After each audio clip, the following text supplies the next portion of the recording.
Thank you so much, Eliza. Good morning, everyone. I am the Reverend Joan Javier Duval, minister of the Unitarian Church of Montpelier. Rachel Naomi Remen has written, "Hidden in all stories is the one story. The more we listen, the clearer that story becomes. Our true identity, who we are, why we are here, what sustains us, is in this story." This morning, may we recognize that each of us has stories to share, stories of heartbreak, stories of resilience, stories of courage, stories of hope. May we listen for what connects us to one another and to our sacred humanity. May our stories guide us towards the enduring truth of who we are, why we are here, and what sustains us. And I invite you to join me in lighting a chalice at home if you have one nearby as we begin our service.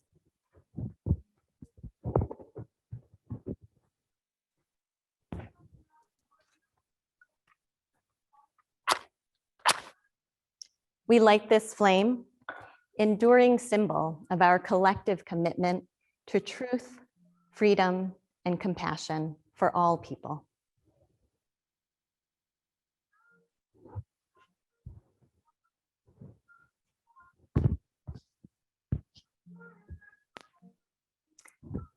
And I invite you to join in our opening song, "Love Will Guide Us," led by interim music director, Kelly Walker-Hart.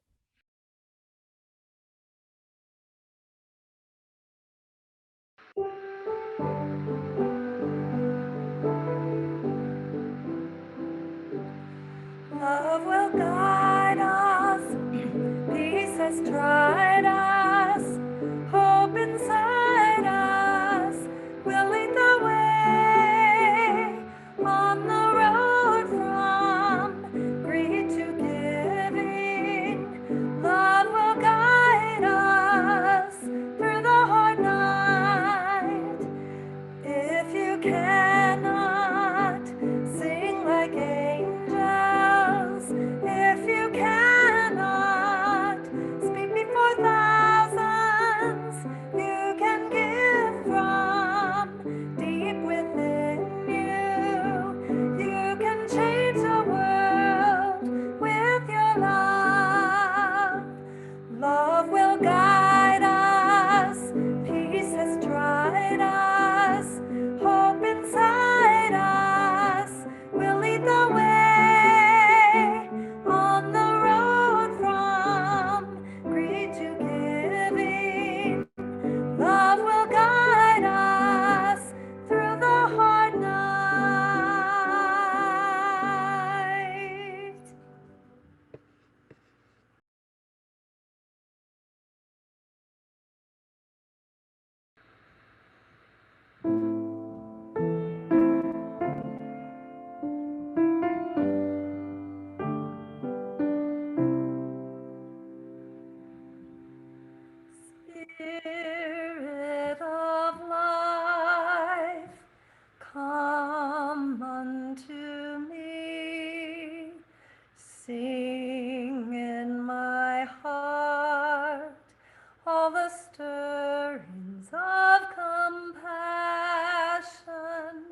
I am honored this morning to welcome into our time of worship Pastor Steven Tendo for a time of dialogue and story sharing.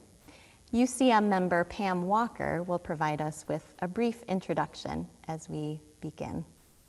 The Central Vermont Refugee Action Network is so happy to be welcoming Steven Tendo from Uganda just 6 weeks ago. He escaped his home and endured a long 2 years of detention in the ICE facilities. Finally, after intervention by many advocates, he was released to our care. So the Central Vermont Refugee Action Network is now in its 6th year after having had its beginnings with a few UUs right here, over there in our vestry in the spring of 2015. We are here to advocate and support refugees, asylum seekers, immigrants, and migrant workers. Even with a challenging year of COVID, we're thriving thanks to the generosity of our community members to support this project and our project, the Asylum Seekers Assistance Network, by providing housing in their homes and funds for many volunteer hours. We've been completely supporting a family of 4 from South America since the fall of 2019 with housing, clothing, food, medical help, and legal fees.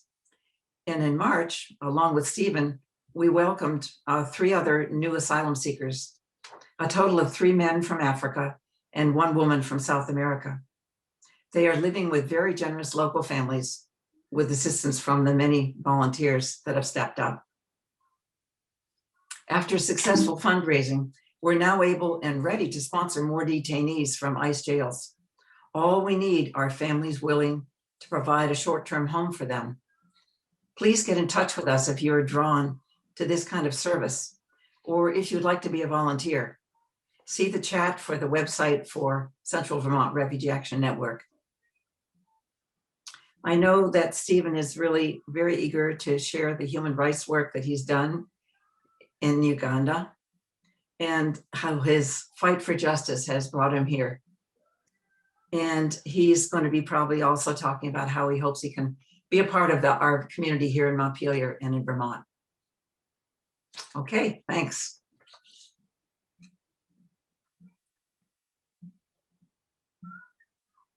Thank you. Thank you for that introduction, Pam. And welcome, Pastor Steven. It's so wonderful to have you with us. And thank you so much for joining us this morning. So our worship theme this month is story. And you have quite a remarkable story given your life's journey, especially over the past few years. And thank you for being willing to share some of that story with us today. Can you start by telling us about the ministry that you started and that you continue to this day in Kampala, Uganda? Thank you so much, Reverend Joan, for the opportunity that you've given me to be part of your worship today. I love the theme that you put across of story. If you realize life is a story, without a story, there is no life. But to briefly let you know about my ministry that is operating in Uganda, we started the ministry out of a story. I mean, we had been in so many communities and in Uganda, and we had received so many stories that are so agonizing, that are so terrifying, and that are so heartbreaking. And when we came back to the capital where I grew up from, we had convictions. My faith would tell me that God was convicting me to do something about it. So we started the journey of registering and coming up with the idea and then the name and all that. But that was when I was still a little bit young. I was around 17 when the vision came to start the ministry. And I've been growing with it, and it's been growing as well. And we've been restructuring, and we've been working closely with those who are facing injustices and who are unfairly treated. But we are operating in 4 major areas. We are in education, we are in community reintegration, we are in access to justice, and we are in health. When you look at the 4 major aims or objectives of our ministry, they are really at the center of the needs in Africa as a general. Thank you. Thank you for that, and thank you for tying it back into our theme and the power of how stories can really move and motivate ministry. Now, I understand that you had a chance to visit the United States for the first time in 2014. Can you tell us a little bit about that first visit? Oh my God. It was a visit that was so sweet, if I should say. When you are outside the United States, what you hear and what you see, actually, I would give credit, or I would give respect to United States for their public relations, because they have positioned themselves so nicely in the entire world that everything that is not United States seems to the rest of the people that it's nothing, it's valueless. So some people think that it's heaven on earth. Some people think that it's a country where the law is respected, human rights is upheld, and all sorts of things. But before we get into that, I think my very first visit to the US was very fabulous. I received the treatment that I ought to have received from any other country like US. I was received in love, in dignity, in justice, and I was treated like a human being, for that matter. So I had meetings in North Carolina where I was speaking about our work in Uganda, the work of Elohim Ministries, and of course preaching. It was an evangelical, the organization is called Child Evangelistic Ministries. It's a global ministry. And then I had an opportunity to go to other cities in Portland. I went to Seattle. I went to Maryland, and so on and so forth, plus Missouri, Warrenton. But I realized that there was something that was so special with the people here.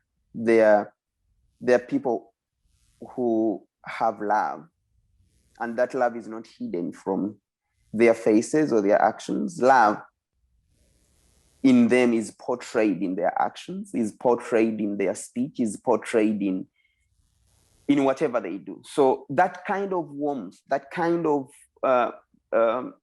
welcome that I received in 2014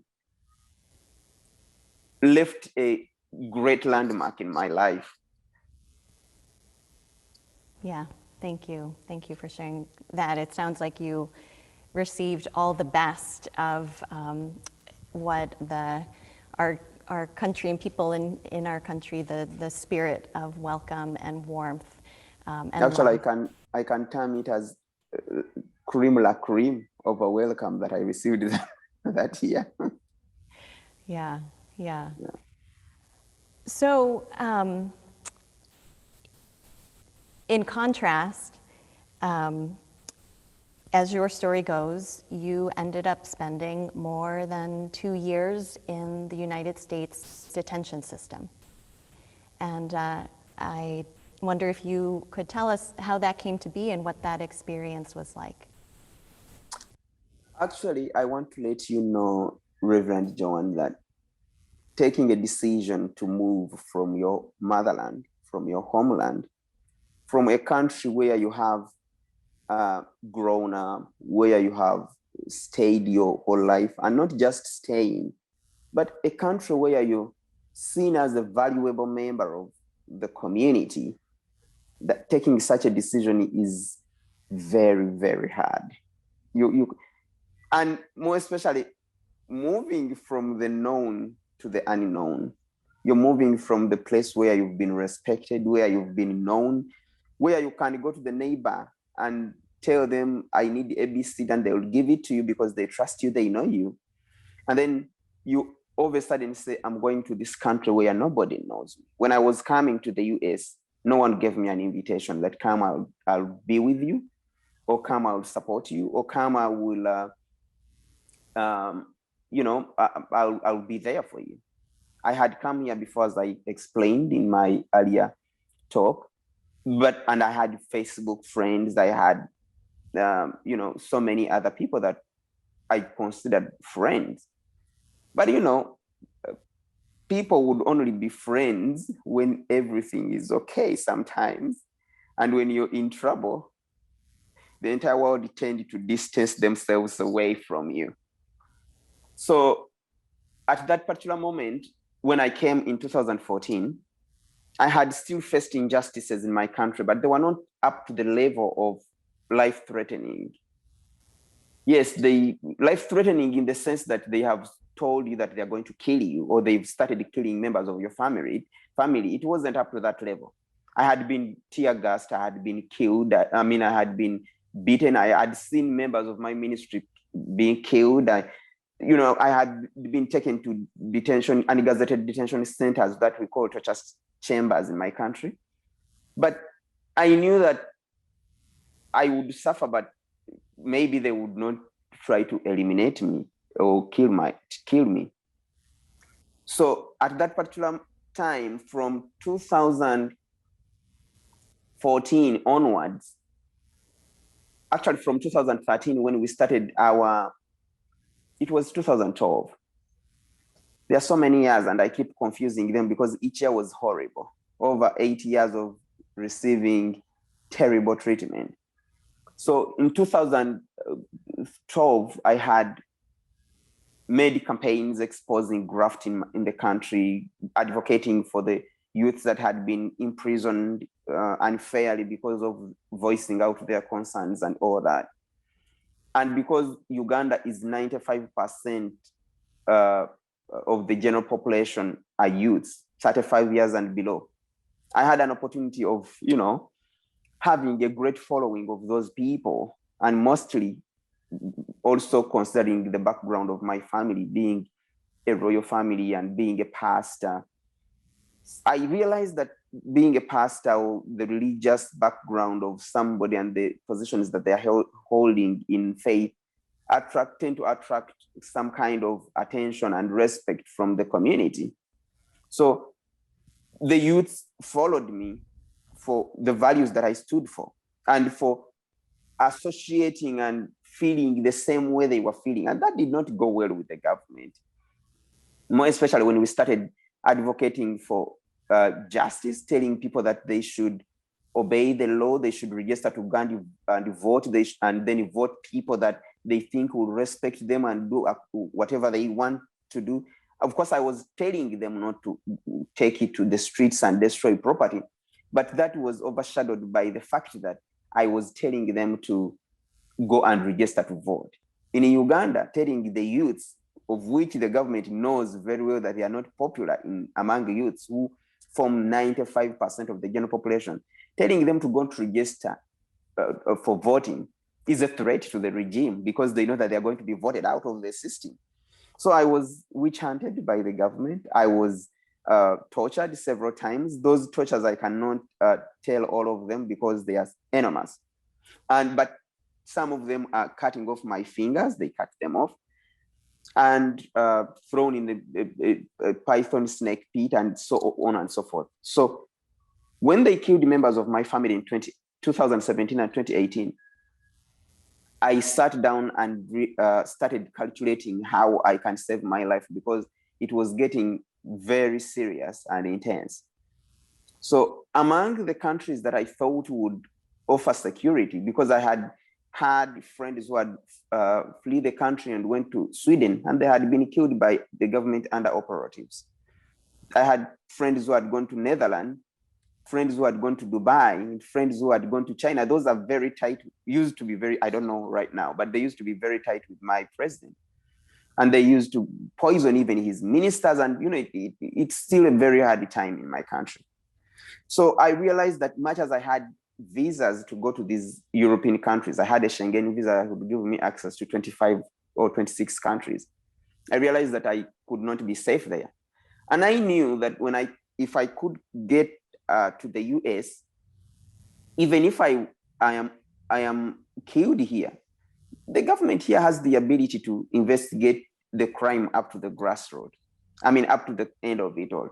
So I took a decision to get to the United States. And I thought that when I reach, I would present my case because it was a well-known case. It was in media and on internet and what have you. I think I thought that I would present my case and I would be welcomed, and then whatever process would be so kind. But that was just a dream. When I reached the border, I tried to do it the very legal way, and I presented myself at the board of entry at Brownsville in the southern border. I was admitted, processed, and detained. I did my credible fee, and it was positive. I found credible, but that was only the beginning of the journey. I had never known this kind of image with the USA that I got to experience in the detention center before. It shocked me, and I got to understand that, wow, not everything that is glittering is gold. So while in the detention center, I realized that my government was still pursuing me. The judge who was in charge of my case was in direct connection with my government through the embassy of the US in my country, which had canceled my visa of 2 years that I would have used to travel here safely, because they had believed, or they were working as accomplices of the regime. And I know that the informers that the president had attached to the American embassies in the Department of Overseas Criminal Investigation, which was headed by, I think even right now is headed by Kevin Doherty. Kevin Doherty had been influenced negatively about me, that I was a terrorist. I was, they said so many things against me. So when I reached the USA, FBI came and investigated me. I had already seen FBI in movies, on news. I was like, am I this important that even FBI can come in jail where I am to question me? I mean, it was something that I wouldn't have expected. But I said, well, as long as they follow the truth and justice, I am happy and okay with it. So I sat in that horrible meeting with my lawyers, and then we had a very serious interview with the FBI. They told me they would block my application if they found out that I was involved in any crime or anything that would jeopardize the diplomatic relationship of USA and my country. But they never filed anything, meaning that they found out that I was clean. But to my dismay, after proving beyond reasonable doubt to the judge that I had qualified for asylum, and because I had read about asylum and what you need to have in place to qualify for it, which I all met strongly, by the way. But the judge told me that I have not granted you asylum because I do not believe you. And I said, why don't you believe me? You don't remember the date of birth of your wife, your ex-wife? You've gone to Dubai several times, but you say that you've gone to Dubai once. And I told him, Your Honor, I had a company that was managing my trips in Uganda, my travels. And these are the receipts that I use and invoices that I used to pay them. So what if they wrote in the visa applications that I had been in Dubai several times, and I am telling you that I was in Dubai once? It's not my fault. Maybe they wanted to increase my chances of getting a visa or something. But I'm telling you the truth, and I can prove it.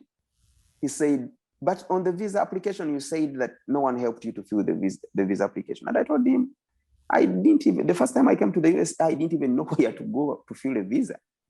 And then he was saying that there is an inconsistency in the age difference of in my middle school and high school diplomas. And I was like, Judge, these are not central to my asylum claim. I did my middle school in 2013, my high school in 2015. And these tortures started from 2011 to date. So when I got the transcript after the denial of my case, I realized that, oh my God, there was a serious, because I brought all those proof that shows that I had been in jail, and there was nothing to contest about. They had cut off my fingers, which was even in newspapers. I asked him, do you think I ate my fingers off? You know, in my mind, I couldn't ask that, of course, to the judge. So I realized in the court transcript that he had gotten off-record information from Uganda. And in the preceding months when I was in the detention center, I think they were working on the orders that came from my country, because I wasn't treated fairly. This is not the America that I had come to in 2014, to the extent that the best in the healthcare, I had gone blind. My sugar levels went to the extreme abnormalities. I had COVID 2 times in the detention center, seeing, because COVID came and found me in the detention center, but they mixed us with people who are suspected to have received COVID intentionally to have us infected. So it's something that I cannot, I mean, we can talk on and on and on and on. Yeah, I know, Stephen, from when we met, and had a chance to talk a couple weeks ago, that from the beginning, as you were just saying, and seeking asylum and having that experience with the judge and just coming right up close with the unjust whimsies of our immigration judicial system, and then our detention center. And you were already in detention when you were just starting to allude to when the pandemic hit. So you were being detained in jail during that time, faced many health issues that were not tended to appropriately and humanely, and were even threatened with deportation at one point. Three times, and oh my God, that is another whole story. But it is an inhumane way of removing people. I mean, it's evil, because you cannot force me to go back to the people who are going to kill me. And then I tell you, no, please help me, I cannot go back. And then you say, you will go back. They put shackles on your hands and the waist and even the legs, as if the waist is going to run away from the entire body. And then you're on shackles for hours of the flights. And then you've not eaten, and then you can't speak to anybody. Because one thing that I think we all need to understand is that ICE has two groups. There is ERO, which is immigration and removal operations. And then there is ICE, which is immigration and customs enforcement. Once the judge says, okay, you need to go back to your country, the ICE will get your file and hand it over to ERO. Then ERO is comprised of ex-servicemen, people who are not treated to handle civilians. These are people who are West Coast Guards, Marine. Those are their dresses and their things have all those labels. They come to get you in armored clothes, as if they are going to fight a terrorist or somebody of that kind. But they are coming to you without any ammunition. You're not armed, but they are holding in it. Oh my God. They knocked me down. They sat on me. They held me like a coffin. They put, Jesus, it's so much, Reverend Joy. Yeah, it is so much, Pastor Steven. And I just want to pause for a moment, because I imagine that for many of those in the congregation or who might be viewing, it's hard to understand how all of that could happen and could happen to a single person. Yeah. I just want to pause for a moment to let that sit with people.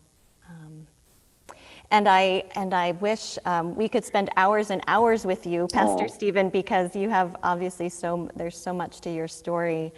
I know that the members of this congregation and many people in our broader community here in Central Vermont are very committed to human rights, the pursuit of justice for all people. Based on your experience as someone who has survived injustices and oppression, torture in your home country and close to it here, what guidance would you give to those of us who seek to be allies in this cause of freedom? An Englishman said that once good people sit back then the evil will prosper. And when you sit and look at the evil prospering and you do nothing, however good you are, you become an accomplice of evil. The best way to handle this and to bring this to a full stop is to get involved. Enlighten as many people as you can about the injustices that this country is offering to innocent, poor, tortured immigrants. It's not fair. It's against the values of the founding of this country. It's against human rights. You cannot tell me that I will discriminate you and you will not receive treatment and you will treat you unfairly because you're of a certain color, because you come from a certain continent, because of the way you look. Or, it's unfair. It's a total deviation, one, from agreements that USA has put hands as signatories on, like the one of Convention Against Torture. I've been tortured. I have proof. I show you they cut off my fingers. It is proven in my country. You have all the money to go and investigate me. By the time you send FBI, you can ascertain whether I'm lying or not. And you say, I will not grant you asylum. I will not give you Convention Against Torture. I will not do this. And I believe that so many people do not know what is happening inside these walls and beautiful fences. They think that, we are supporting this. I am sure that nobody who is listening to me right now and is paying their taxes, which taxes are being used to fund ICE, would love to use her money or his money to torture and mistreat innocent immigrants. So if we are the funders of this organization, let us bring them to book. Let us bring them to account. Let them be accountable to us. We need to know, what are they using our money for? Do you pay taxes to pay an ICE officer to discriminate against a Black or a Latino or a Filipino or anybody? Do you pay your taxes to pay this agency to shackle people and treat them inhumanely as if they are criminals when they are not? Remember that every kind of instability and problem that is all over the world, everybody is responsible, including America. Yeah. We do not have gun factories in Uganda. Guns are produced here and they are taken into my country in exchange for minerals or anything else. So you cannot destabilize the rest of the world and close your borders and say, I am building a border wall. Am I against the border wall? No, I'm not against the border wall. But I think there is another humane way of doing it. Yeah. Build the wall and open the gates for the people to be screened and given the due process that is humane and that they deserve. Yes, thank you. Thank you for that message and for calling us into accountability and action. Absolutely. Yeah. Just one final question I'll pose to you, Pastor Steven, and then we'll need to wrap up our time together. Yeah. Is what, if anything, gives you hope these days? Well, I have a number of things that give me hope, but one thing that I put first is my faith. I believe in God, and He speaks to me. I have a personal relationship with Him. I believe in love and justice, because you cannot claim that I love God and I have God when you cannot see God. So you cannot hate your neighbor that you can see with your naked eyes and then claim to love God. I think a clear manifestation of love is to retaliate evil with love. When the attempted deportation failed, and I was taken back to the same officers in the detention center who had treated me horribly, beaten me and cuffed me and pinched me and done all those things, my lawyers and my supporters were, how are you going to hold up? How are you going to stand in this kind of humiliation? You're going back to the detention center, which has over 2,000 people who saw and witnessed everything that happened to you, the way they handled you inhumanely. And my statement was one to all the people who were concerned. I told them that I'm going to retaliate to their evil with a lot of love. So when they came to me, I saw they were tensed up. They thought that I'm going to be cruel to them and abuse them and be defensive. Everyone who, even those ones who put me in shackles, I told them, you know what, I don't hold you accountable. It's the system, it's your job. I know you have love, you have a heart, you have a family, but it's what the system tells you to do. So I have nothing personal against you. I love you. You are my brother, you are my friend. So let us bury the hatchets and move on. Or people who didn't love me, those officers who hated me, became the best of my friends. By the time I left the detention center, they stood on the walkways, most of the detainees, because I was a pastor, I was preaching in the detention center, and they were clapping, finally, Steven, you're leaving. It was like a dream. And I had a heroic leaving from Port Isabel, which I thank God for, because it wasn't easy. I don't want to lie to anybody that it was very easy. Nothing. Yeah. Yeah. Thank you so much, Stephen. Combat evil with love. What a powerful message. Yeah. And I regret that we don't have more time with you. It's wonderful to be starting a relationship in community, and to know that you are nearby and that there are ways that we can support you and others who are seeking asylum through Central Vermont Refugee Action Network. I hope that in the future there will be a time for us to actually be together physically in person, and to have more of a chance to get to know you, for members of our congregation to ask questions of you.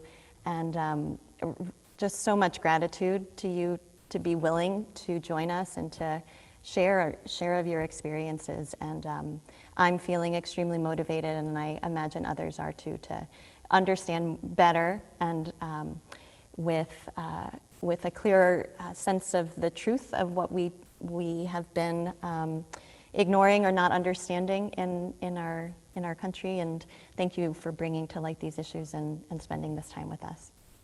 Great, thank you for having me. I can't close up without thanking CVRAN for a great job that they're doing with me, and the love that I've found in this community. I've met Pam, I've met Diana, Yasni, and so many others. I mean, life wouldn't be easy without them and their invitation for me to come here. I mean, it's very, very, I don't know what I should say, but I am so grateful and I am so happy. And I just pray that they will be blessed and they will continue to thrive with their families. Yeah, thank you. Yeah. Thank you so much. Thank you so much, Reverend John, for hosting me. I will leave you to continue the rest of the service. Yes, thank you so much.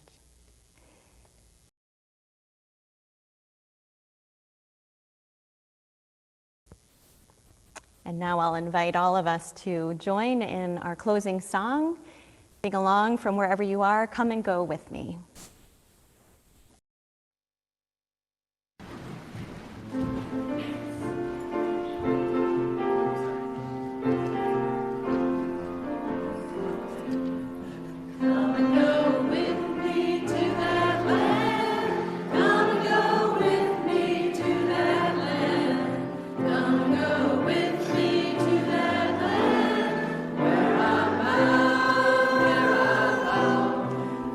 Go with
Our generosity is a form of love and gratitude, and our gifts freely given help us to practice Unitarian Universalism within and beyond our congregation.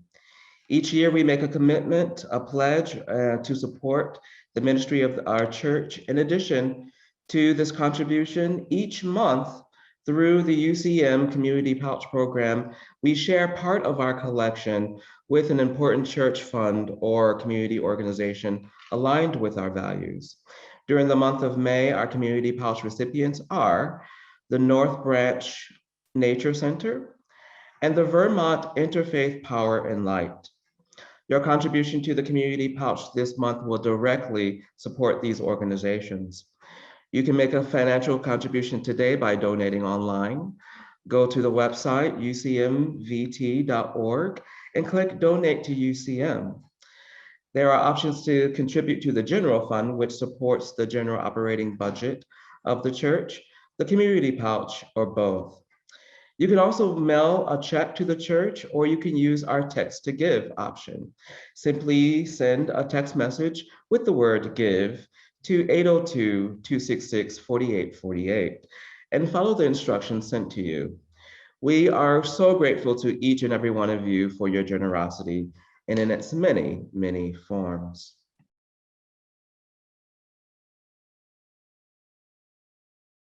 And as we draw the service to a close, we extinguish the chalice and carry within each of us its healing flame and the warmth of community and the spark of hope into the days and week ahead. As we do so, let us join in saying the mission statement of the Unitarian Church of Montpelier. We welcome all as we build a loving community to nurture each person's spiritual journey, serve human need, and protect the earth, our home.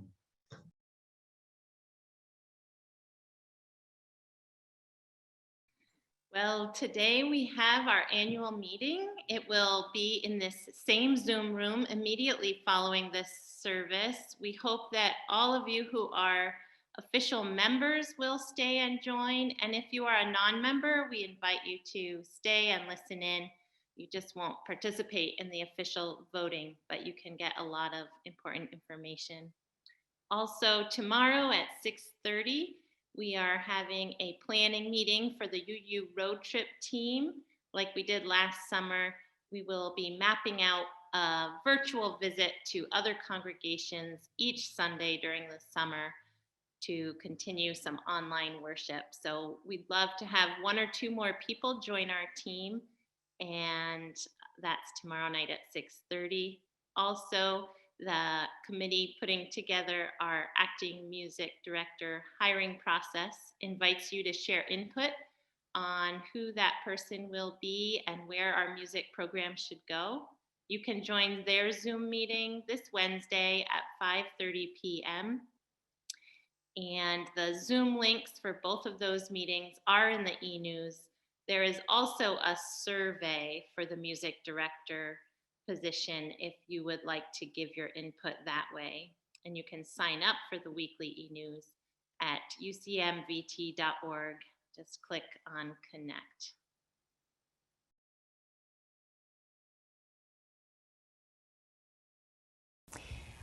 Our closing words for this service are the poem "We Are of a Tribe" by Alberto Ríos.